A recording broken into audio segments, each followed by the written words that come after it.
창세기 22장 15절에서 24절 말씀입니다. 제가 한 절 읽고 여러분 한 절 읽고 교독하겠습니다. 자, 감사합니다. 제가 먼저 여기 멋있어. 너무 보기 좋다. 너무 보기 좋아요. 자, 제가 먼저 읽겠습니다. 여호와의 사자가 하늘에서부터 두 번째 아브라함을 불러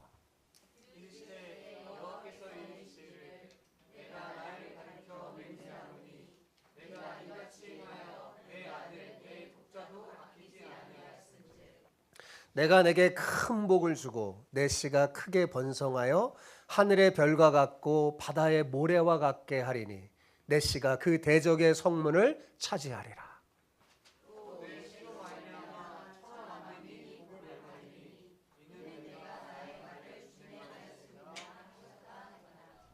이에 아브라함이 그의 종들에게 돌아가서 함께 떠나 부엘세바에 이르러 거기 거주하였더라.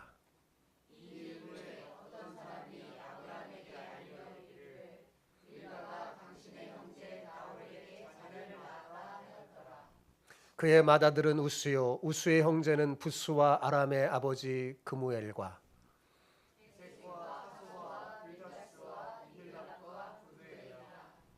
이 여덟 사람은 아브라함의 형제 나홀의 아내 빌가의 소생이며 부두엘은 리브가를 낳았고 나홀의 첩 루마라 하는 자도 데바와 가합과 바하스와 마가를 낳았더라. 아멘. 여호와 이레 산 너머에서 완성되는 은혜라는 제목으로 은혜를 나눕시다. 오늘 설교를 잘 들으면 우리가 그동안의 여호와 이레에 대해서 아주 조그맣게 단편적으로 알았다면 여러분 더 깊게 알 수 있는 계기가 될 겁니다.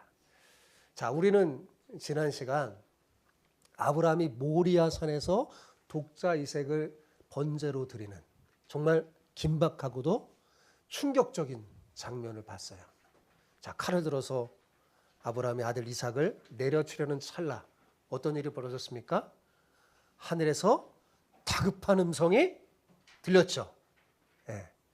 아브라함아, 아브라함아, 그 아들에게 손대지 마라. 그리고 눈을 딱 들어보니까 이삭 대신 뭐가 있었어요? 덤불에 걸린 순양이 준비되어 있었습니다. 그래서 아브라함은 그 순양을 보고 이삭을 대신하여서 하나님께 번제를 드렸고 그 땅 이름을 뭐라고 불렀어요? 대답해, 뭐라고 불렀어요? 여호와 이레라고 했습니다. 왜냐하면 그가 이삭을 데리고 이제 모리아 산으로 올라갈 때 이삭에게 뭐라고 말했어요?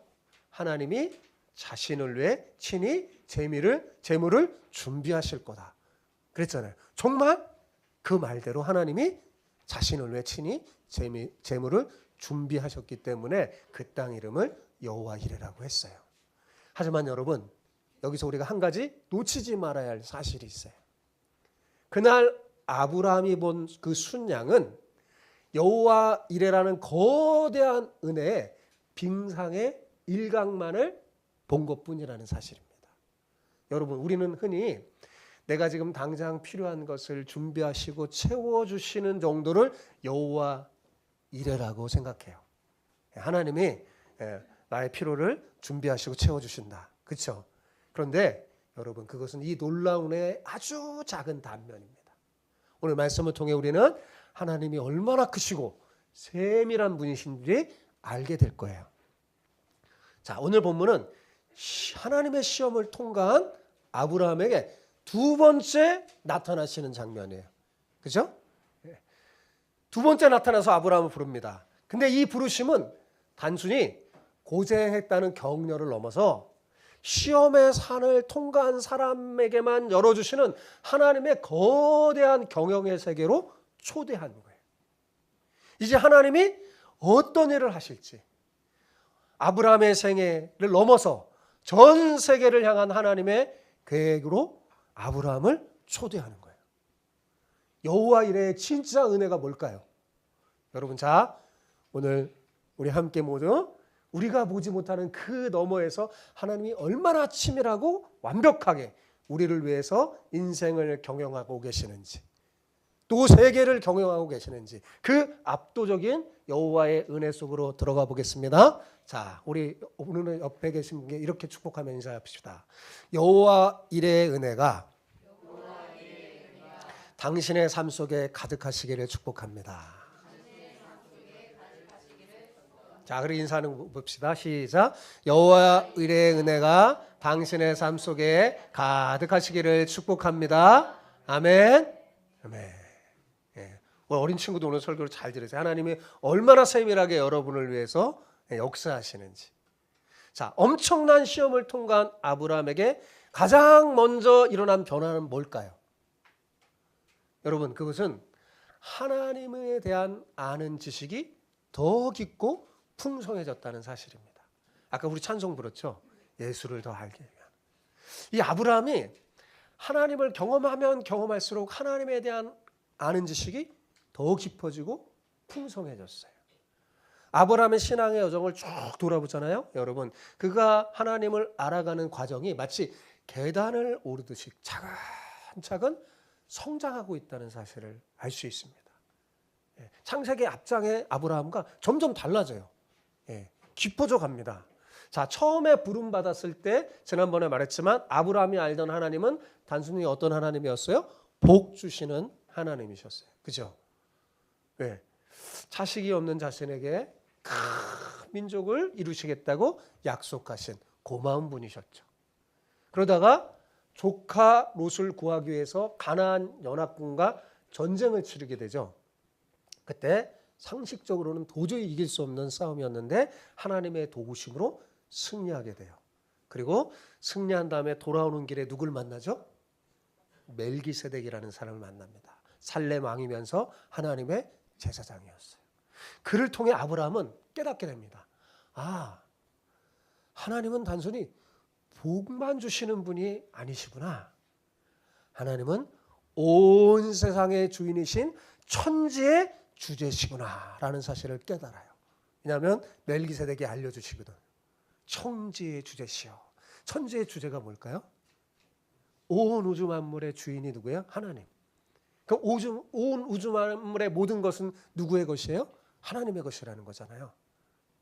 그래서 이 아브라함이 자신이 가진 모든 게 자기 것이 아니라는 것을 깨닫고 하나님의 소유라는 고백으로 멜기세덱에게 11조를 드렸어요. 그것은 멜기세덱에게 드린 게 아니라 누구한테 드린 거예요? 하나님. 멜기세덱은 하나님의 제사장이었으니까. 그런 거예요. 그의 신앙의 진보는 여기서 멈추지 않았어요. 도저히 낳을 수 없는 100세. 그 100세의 이삭을 낳고는 야, 내가 믿는 하나님은 불가능한 일이 없는, 불가능을 가능케 하시는 전능한 하나님. 그 하나님의 이름이 뭐예요? 엘샤다이심을 경험하게 됐죠. 그리고 그 전능하신 분이 어제나 오늘이나 영원하신 분임을 깨닫고 그는 그 광야에서 에셀 나무를 심으면서 하나님을 이름을 어떻게 부르면서 예배했어요? 영원하신 하나님. 그죠? 영원하신 하나님의 이름을 부르면서 예배했어요. 이렇게 하나님을 아는 지식이 어때요? 차곡차곡 쌓여서 단단해졌기 때문에 아브라함이 100세에 얻은 아들을 바치라는 그 엄청난 시험 앞에서도 여러분 통과할 수 있는, 그 시험을 당당히 이겨낼 수 있는 그런 힘을 얻게 된 거예요. 그러니까 하나님이 그 시험을 이길 수 있도록 어떻게 해요? 아브라함을 빌드업 시키시죠. 그죠? 처음부터 막 이 시험을 주는 게 아니라 조금씩 아브라함을 믿음을 자라나게 하십니다. 우리는 창세기에서 이 하나님의 놀라운 열심을 발견할 수 있어요. 그리고 오늘 이 시험을 통과한 아브라함은 또 다른 하나님을 발견했어요. 어떤 하나님을 발견했을까요? 여호와 이레의 하나님. 사랑하는 성도 여러분, 우리가 믿는 하나님은 천지의 주인이시고 전능하셔서 저 먼 우주 같은 큰 일에만 관심이 있는 분이 아닙니다. 그분은 역사의 거대한 수레바퀴도 돌리시는 분이시지만 동시에 보잘것없는 우리 한 사람 한 사람의 삶에 밀접하게 세밀하게 간섭하시고 개입하시는 분이에요. 엄청나게 크시고 광대하신 분이요, 정말 보잘것없는 우리를 사랑하시며 관심을 가지세요. 그러니 하나님은 너무 크신 분이라 내 사소한 사정을 모르실 거야, 그런 생각하지 마시기 바랍니다. 다 아세요. 여러분의 마음을, 멀리서도 여러분의 생각을 통촉하십니다. 하나님은 우리 각자의 삶에 들어오셔서 우리에게 무엇이 필요한지 미리 아시고 가장 완벽하게 준비해 주시는 분이라는 사실을 믿으시기 바랍니다.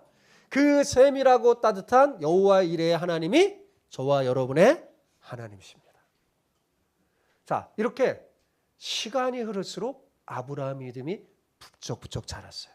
저는 우리 주마음교회 성도들도 시간이 흐를수록 여러분의 믿음과 신앙이 부쩍부쩍 자라기를 축복합니다. 여러분, 믿음이 커진다는 말은 다른 말로 이런 말과 비슷해요. 그만큼 내가 하나님을 더 깊이 알게 되었다라는 말과 비슷합니다. 우리의 믿음은 하나님을 아는 지식과 정비례하며 자라납니다. 우리가 누군가를 제대로 알고 사랑하려면 그 사람을 점점 더 알게 되는 거예요. 우리가 마찬가지예요. 하나님도 점점 더 하나님을 알게 되는 거예요. 그런데 참 신기한 게 있어요, 여러분. 우리가 하나님이 얼마나 위대하신 분인지 알면 알수록 그 광대하신 하나님 앞에서 도리어 나 자신은 아무것도 아니구나, 내가 얼마나 부족한 사람이구나 라는 것을 뼈저리게 깨닫습니다. 그래서 신앙이 깊은 사람, 하나님을 알면 아는 사람의 공통적인 특징이 뭐냐면 겸손해져요. 광대하신 그 하나님 앞에서 내가 얼마나 부족한 분인 것을 깨닫게 됩니다. 여러분, 진정한 나 자신을 알고 싶다면 먼저 하나님을 알아야 돼요. 사람은 하나님을 알아야지 나를 진짜 제대로 알 수 있습니다. 나를 지으신 하나님을 아는 게 이렇게 중요한 거예요. 그리고 또한 나 자신을 제대로 알잖아요. 또 하나님을 더 깊게 알게 돼요. 나를 지으신 하나님이 얼마나 크고 놀라운 분이신지 깨닫게 될 때 우리는 비로소 진짜 내 모습을 발견하게 됩니다. 광대한 하나님 앞에 서서 나를 발견할 때 우리는 비로소 고개를 숙이며 겸손하게 그분의 길을 걸어갈 수 있게 되는 거죠. 시험을 통과한 아브라함을 두 번째로 부르신 하나님은요, 자기 자신을 가리켜 맹세하면서 아주 특별한 말씀을 합니다. 여러분, 보통 맹세는 어떻게 하죠? 자기보다 높은 존재를 두고 맹세합니다. 내 동생을 두고 맹세하지 않아요. 그죠? 나보다 더 높은 존재를 두고 맹세를 해요. 하지만 여러분, 온 우주에 하나님보다 더 크시고 높으신 분이 계시나요? 없죠. 그러니까 하나님이 어떻게 맹세해요? 자기 이름을 걸고 맹세하는 거예요. 자기보다 높은 존재가 없으니까요. 이것은 무슨 뜻이냐? 반드시 내가 지금 이 하는 말은 반드시 이루시겠다는 하나님의 의지가 담겨 있는 말씀이에요. 자, 이사야 14장 24절에서 하나님은 이렇게 말씀하셨어요. 같이 한번 읽어볼까요? 시작. 만군의 여호와께서 맹세하여 이르시되 내가 생각한 것이 반드시 되며 내가 경영한 것을 반드시 이루리라. 예. 지금 하나님은 시험을 통과한 아브라함에게 축복하는데 그 축복이 내가 이 축복을 반드시 어떻게 해요? 이루리라 하고 자신의 이름을 걸고 맹세한 거예요. 왜 이렇게까지 하시는 걸까요? 여러분, 아브라함이 붙들고 있던 마지막 보루, 그 독자 이삭마저 아끼지 않고 내어 드렸기 때문이죠. 네. 자, 여러분, 우리가 하나님 앞에 온전한 순종의 모습으로 나아가면 하나님은 단순히 복을 주시는 그런 차원을 넘어서 하나님 당신의 전부를 걸고 우리 인생을 책임져 주시고 보증해 주십니다. 하나님의 시험은 우리를 괴롭히는 도구가 아니에요. 하나님의 맹세를 건, 아니 하나님의 명예를 건 그 맹세를 듣게 하는 은혜의 통로입니다. 여러분도 여기 아버지 되시는 분 많이 정말 느끼겠는데 우리가 결혼해서 아버지가 되면 하나님의 마음을 느껴요. 내가 사랑하는 자녀가 작은 일에도 정말 순종하며 딱 할 때 어때요? 기쁠 뿐만 아니라 왜요? 내가 이 자식을 위해서 나의 전부를 막 주고 싶은 마음이 생깁니까? 안 생깁니까? 아버지들이 생긴단 말이에요. 그죠? 하나님은 그러신단 말이에요. 하나님은 그러셔요. 자, 17, 18절. 하나님이 아브라함에게 주시는 특별한 언약의 말씀인데 같이 읽어볼까요? 자, 17, 18절 같이 읽어봅시다. 17, 18절 시작. 내가 내게 큰 복을 주고 내 씨가 크게 번성하여 하늘의 별과 같고 바다의 모래와 같게 하리니 내 씨가 그 대적의 성문을 차지하리라. 또 내 씨로 말미암아 천하 만민이 복을 받으리니 이는 내가 나의 말을 준행하였음이라 하셨다 하니라.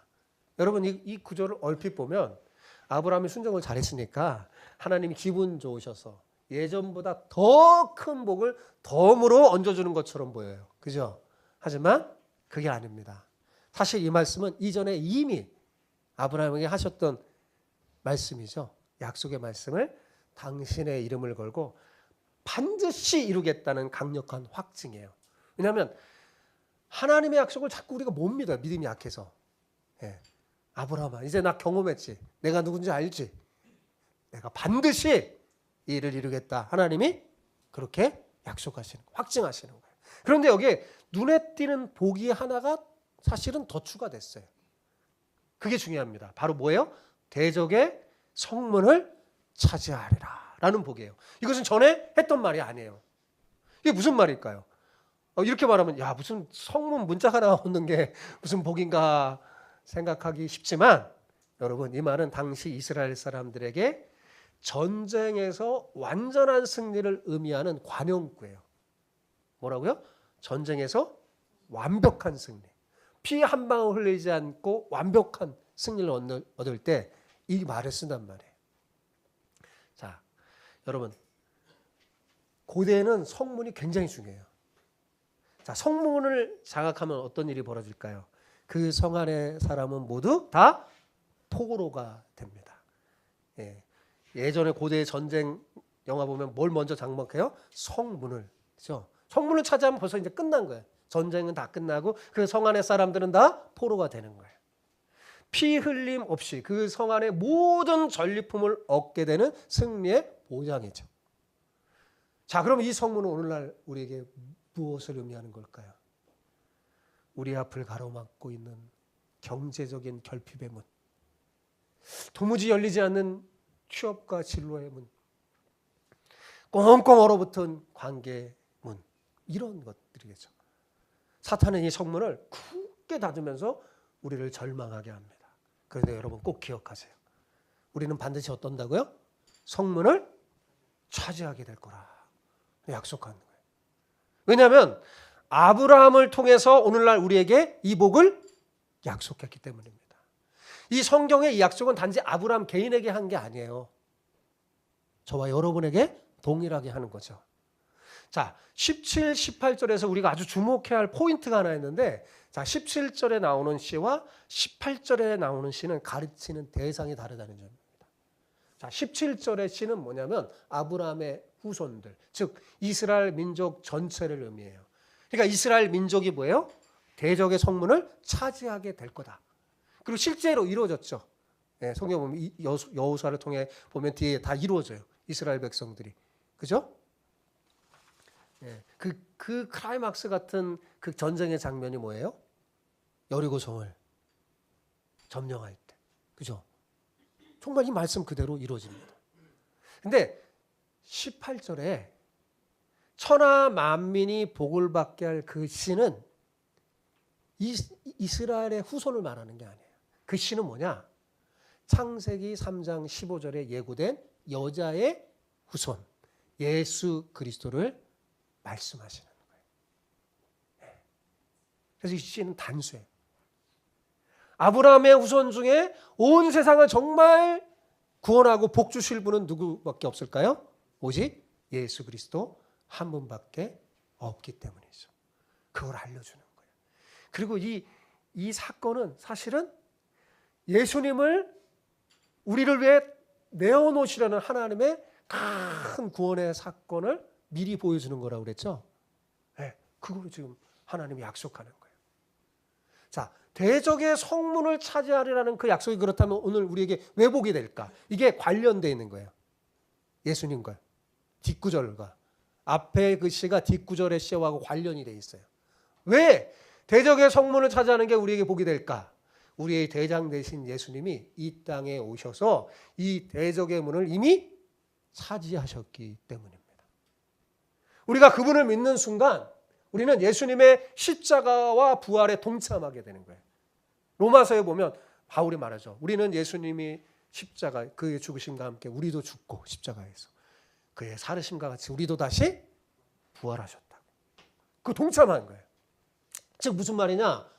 여러분 우리가 예수님을 믿으면 예수님이 이미 이겨놓으신 그 승리의 성 안으로 피 한 방울 하나도 들어가지 않고 그분이 획득하신 전리품을 그분이 획득하신 영광과 승리를 내 것처럼 누리게 된다는 겁니다.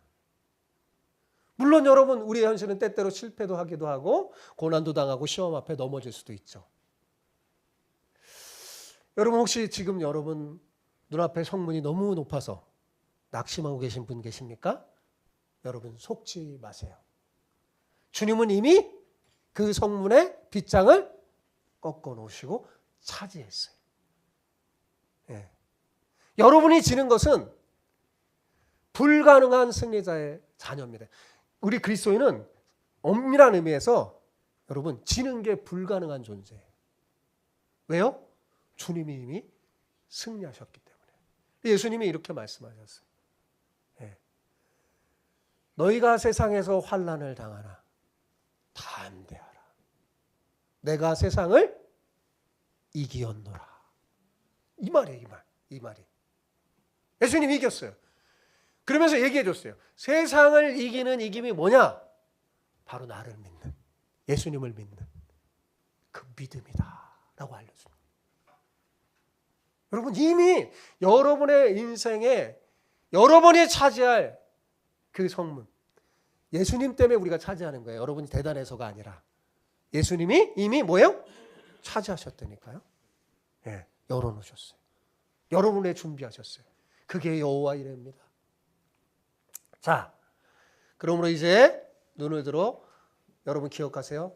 여러분 자신을 보는 것을 멈추세요. 여러분 나를 보면 좌절하고 낙심하고 절망할 수밖에 없어요. 왜요? 우리 너무 연약하니까요. 그렇지 않나요? 우리 너무 부족해요. 나 자신을 보면 실망할 수밖에 없어요. 우리 안에 손톱만큼의 선함도 이길 힘도 없기 때문에 그렇습니다. 대신 믿음의 주여 우리를 온전케 하시는 예수님을 바라보시기 바랍니다. 예, 예수님을 바라봐.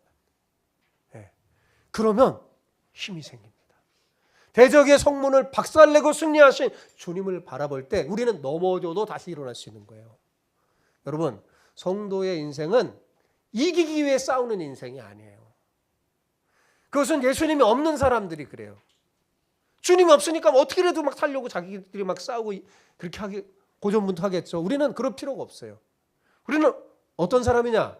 주님이 이미 이겨놓으신 승리의 성 안으로 들어가서 전리품을 취하는 인생이에요. 주님의 그 길을 따라가기만 하면 돼요. 이 하나님의 약속, 아브라함이 지금 들은 거죠. 이 하나님의 약속을 가슴에 푹 품은 아브라함은 이제 이삭의 손을 잡고 내려옵니다. 그는 이제 자기가 믿는 하나님이 어떤 분인지 조금 더 알게 됐어요. 단지 내 가정, 나에게만 복을 주시는 분이 아니라 하나님은 천하 만민에게 복을 주시는 천지의 주제시구나 깨닫고 이삭을 손을 잡고 내려오죠. 그리고 밑에 기다리는 종들에게 만나죠. 종에게 그랬잖아요. 너희는 여기 있어라. 우린 저희가 세배 들고 온다. 그 약속을 그대로 지키죠. 만나서 다시 부엘세바 일상으로 돌아가는 거예요. 자기가 있는 곳에 사흘길을 걸어가기 시작합니다. 여러분, 자 돌아가는 이 부자의 발걸음이 어땠을까요? 올라갈 때는 천근만근 무거운 다리로 막 올라갔을 거예요. 그죠? 근데 하나님의 살아계심을 경험하고 그분의 맹세를 직접 귀로 듣는 사람이 누릴 수 있는 마치 날아갈 것 같은 기쁨이 가득했을 거예요. 그죠? 이삭의 손을 잡고 날아갈 듯이 너무 기뻐서 가는 거죠. 하나님과 아브라함이 서로를 보며 기뻐하고. 네. 하나님 아브라함에게 그랬잖아요. 네가 나를 얼마나 경외하는지 내가 알았다. 얼마나 기쁠까요? 그리고 그 곁에서 그걸 다 본 이삭, 말로 할 수 없는 그 감격을 함께 아빠와 누리면서 아빠와 함께 내려왔을 거예요. 그죠? 그런데 그렇게 내려온 아브라함과 이삭 그 두 부자 옆에서 나란히 걷고 있는 종들은 어땠을까요? 여러분, 그들은 주인의 얼굴이 왜 이렇게 평안한지, 미소가 이렇게 번지는지, 왜 이렇게 저렇게 발걸음이 무겁지 않는지, 왜 이렇게 가벼운지 도무지 이해할 수 없었을 거예요. 올 때와 갈 때가 너무나 차이가 나니까요. 모리아 산 위에서 어떤 일이 일어났는지, 하나님이 어떤 약속을 주셨는지 그들이 알았을까요? 몰랐을까요? 전혀 몰랐기 때문이죠. 여러분, 믿음이라는 건 사실 이런 거예요. 남들은 도저히 할 수 없는 하나님과 나만의 비밀을 키워가는 것입니다. 하나님은 우리와 개인적으로 가까이 하면서 여러분과 비밀을 만들고 싶어 하시는 분이세요. 예. 여러분, 누군가를 사랑하면 그 사랑하는 사람과의 만의 비밀이 많이 있는 거예요. 비밀이 있는 거예요. 우리가 하나님을 사랑하면 마찬가지입니다. 세상 사람들은 야, 지금 이렇게 힘든데 왜 저렇게 웃고 하고 미소를 짓는가? 잘 모르겠죠. 여러분, 하나님과의 사이에 이 비밀스러운 은혜를 가진 사람만이 폭풍우 속에서도 미소를 지을 수 있습니다. 저 사람은 미소 지을 상황이 아닌데 웃고 있네. 하나님과의 비밀이 있는 사람이에요. 하나님이 내 편이시고 내 삶 너무 완벽하게 계획을 세워두셨다는 것은 나만이 분명히 알기 때문입니다. 사랑하는 성도 여러분, 여러분의 삶에도 세상이 죽었다 깨어나도 알 수 없는 오직 하나님과 여러분만이 공유하는 이 달콤하고 강력한 비밀이 날마다 깊어지기를 축복합니다. 그 비밀의 힘이 여러분을 어떤 시련 속에서도 다시 일으켜 세워주시는 거예요. 근데 제가 오늘 설교를 준비하면서 정말 오늘 이 22장의 말씀의 백미는 갑자기 등장하는 나홀의 족보예요. 20절에서 24절에 뜬금없이 갑자기 족보 명단이 나옵니다. 우리가 성경을 딱 읽을 때 야, 갑자기 이 족보 명단이 왜 갑자기 나오는 거야? 라고 생각하기 쉽지만 여러분, 바로 오늘 말씀의 핵심인 여호와 이레의 절정이 여기에서 드러나는 거예요. 여러분, 23절에 보면 아브라함의 조카 부두엘이 리브가를 낳았다고 기록합니다. 그죠? 리브가가 누굽니까?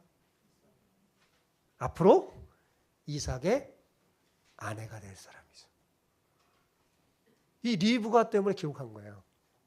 놀라운 사실은 이게 왜 여기에 기록했을까? 아브라함이 모리아 산에서 자기 아들 이삭을 바치고 순종함으로 그 시험을 통과한 그 시간에 하나님이 뭐 하시고 계신 거예요? 하나님은 이미 그 산 너머 수백 킬로 밖에서 이삭의 짝인 리브가를 준비해 놓고 계셨던 거예요. 다 이렇게 다 하시고 하나님 계신 거예요. 그게 여호와 이레 하나님이에요. 여러분, 이것이 왜 이렇게 소름 돋는 은혜일까요? 아브라함이 모리아 산위에서 현재의 시험을 통과하느라 막 절매고 있을 때 하나님은 이미 뭐예요? 수백 킬로 밖에서 이삭의 배우자가 될 리브가를 태어나게 하셔서 아브라함에게 약속한 그 언약을 지금 뭐 하고 있어요? 이루고 계시잖아요. 그죠? 완성하고 계세요. 자, 지금 이삭은 미래에 자기 아내가 될 사람이 태어나는 거 알까요? 모를까요? 모르죠. 그죠? 어디에 있는지도 모릅니다. 그런데 하나님은 치밀하게 그 이삭을 위해서 여호와 이레로 역사하고 계셨던 것입니다. 진정한 여호와 이레는 바로 이거예요. 내가 고난의 산에 오르면서 현재 순종을 하나님 앞에 탁 드릴 때 하나님은 내가 보지 못하는 공간과 시간 넘어서 이미 내 미래의 축복을 경영하고 계신다는 사실입니다. 내가 순종의 칼을 들 때 하나님은 내 자녀의 갈 길을 미리 닦아놓고 계시면서 내가 모르는 내 인생의 다음 퍼즐 조각을 다 깔고 내 인생의 미래의 살 길을 열어놓으십니다. 그게 어떤 하나님이에요? 그게 바로 여호와 이레의 하나님입니다. 이레야, 너 이름이 이렇게 깊은 뜻이 있는 거야. 자부심을 가져도 돼. 누가 이렇게 멋진 이름을 졌는지. 네. 지금까지 우리는 모리아 산의 이 시험을 통과한 아브라함에게 쏟아진 그야말로 노다지 같은 하나님의 은혜를 살펴봤어요. 이제 말씀을 정리하겠습니다. 여러분은 지금 어느 길 위에 서 계십니까? 어떤 분은 아브라함이 이삭을 바치러 올라가는 그 사흘길처럼 정말 앞이 보이지 않는 막막함과 고통 속에서 눈물의 산에 오르고 있는지도 모르겠어요. 또 어떤 분은 이제 막 시험을 통과하고 하나님이 준비한 그 순양을 경험하면서 여호와 이레를 외치고 있는지도 모르겠어요. 하지만 여러분 꼭 기억하시기 바랍니다. 우리가 산 위에서 순종의 칼을 휘둘리면서 피 눈물을 흘리는 그 순간에도 하나님은 단 한 번도 쉬신 적이 없다는 사실입니다. 우리 예수님이 그러셨어요. 내 아버지는 지금까지 일하신다. 쉬지를 않으세요. 저와 여러분을 위해서.